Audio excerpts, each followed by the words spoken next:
আসসালামু আলাইকুম। শাকিস কুকিং রেসিপিতে আপনাদের স্বাগতম। আজকে আমি আপনাদের সাথে নিয়ে এসেছি নদীর বা সাগরের মলা মাছ। আসলে যেটা অনেক সময় দেখা যায় যে কাটা হওয়ার কারণে অনেকে খুব একটা খেতে চান না, কিন্তু এটা যদি অল্প ঝোলে আপনি রান্না করে থাকেন তাহলে এটা খেতে অসাধারণ লাগবে। প্রথমে আমি এখানে অল্প করে সয়াবিন তেল দিয়েছি, তার সাথে হচ্ছে 1 কোয়া মতো রসুন হালকা একটু কুচি করে নিয়েছি। এটা খুব একটা বেশি লালচে কালার করতে হবে না, সামান্য একটু করে রসুনের গ্রানটা বের হলে ওই পর্যায়ে একটা পেঁয়াজ কুচি যোগ করেছি আমি।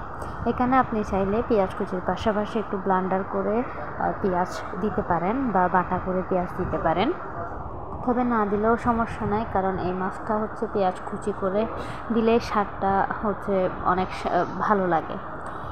এটা হইতে হইতে আমি একটা বাটিতে এক চা চামচ মতো হলুদ আর 1 চা চামচ মতো লাল মরিচের গুঁড়ো আর হচ্ছে 1 চা চামচ থেকে একটু অল্প লবণ যোগ করেছি, অর্থাৎ স্বাদ মতো, এবং সেটা হচ্ছে পানি দিয়ে সামান্য একটু কষিয়ে নিয়েছি। এবং যখন পেঁয়াজগুলো একটু হালকা একটু ভেজে গেছে ওই পর্যায়ে আমি এখানে সামান্য আর একটু পানি দিয়ে এটা যোগ করে নিয়েছি।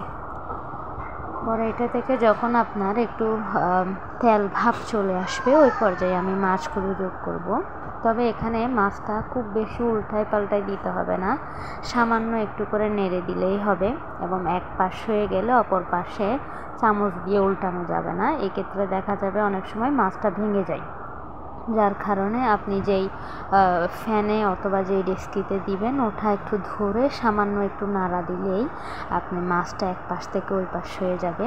কিন্তু এই ক্ষেত্রে আমি আবারও বলতেছি, চামচ ইউজ করবেন না। চামচ ইউজ করলে অনেক সময় মাছটা পুরো থাকে না, অর্ধেক হয়ে যায়, দেখতে ভালো লাগে না।